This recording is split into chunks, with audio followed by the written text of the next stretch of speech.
Hey everybody, Quad Nines here again. Just got one pack today.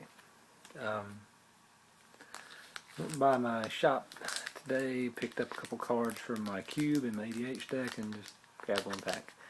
I haven't got all the numbers yet, but I'm actually pretty close on having my a very close copy of the Moto Cube. I put in a couple extra cards and not getting a couple cards that'll be just really hard to get.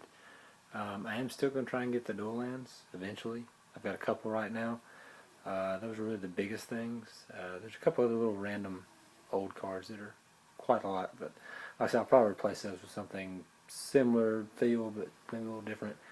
I'm probably also going to add a couple mill cards because that's just what I like drafting, and even though it's not really fair sometimes, like Glimpse of the Unthinkable will definitely be in my cube. So if for some reason you're ever cubing with me and you get this card, just take it because there's a lot of support for it. I'm going to make it where you can definitely draft mill in cube. Also, a thought I had going, all these Battle of Wits decks going around. And obviously that's not, I keep opening them on Magic Online, and it's just ridiculous because, like, obviously you can't play it. Like, I guess you could play it in 6-pack sealed if you played like every card you had and they were all fairly playable. I mean, I guess you could do it. It didn't seem that easy. Anyway, get to my point. I'm probably gonna possibly put one in my cube and just change. Like, there's ways you can, like, put it on the sleeve, change the text line from 200 cards to like 80. I mean, you could run your 45 you draft like 60 lands and just get there your first 20 cards. Doesn't seem real possible, but be a shot. If you draft a real real solid deck with like all maybe two colors, maybe splashing a third, I think you can probably do it. So anyway, that beside, got a pack. Hopefully it's good stuff because I could definitely stand to open up some good cards. I'm getting some decent ones, but just come on, something big. Crimson Muckwader,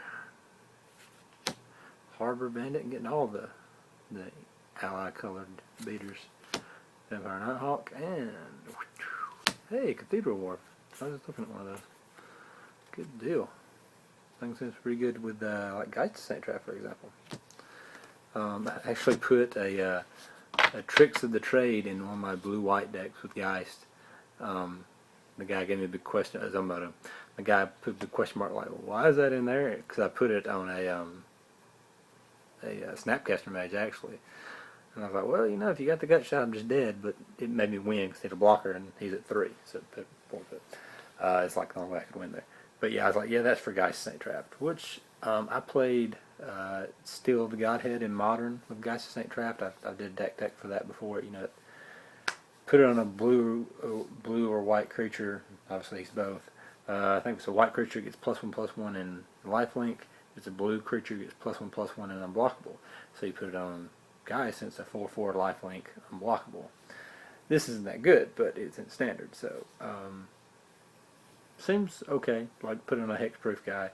I know a lot of the hexproof creatures are rotating, so we'll see. I doubt it's going to be a thing. It's just I throw little cards in there, just check them out, test them, see if they're any good.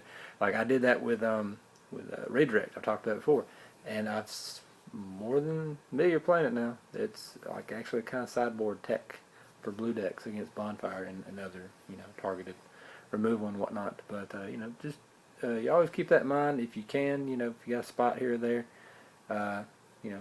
keep a spot open just to toy with, just to test stuff. But anyway, guys, I'll finish up and hopefully get keep saying trade binder update. Some of it, but not done. So I'll post that when I get done. Thanks, guys.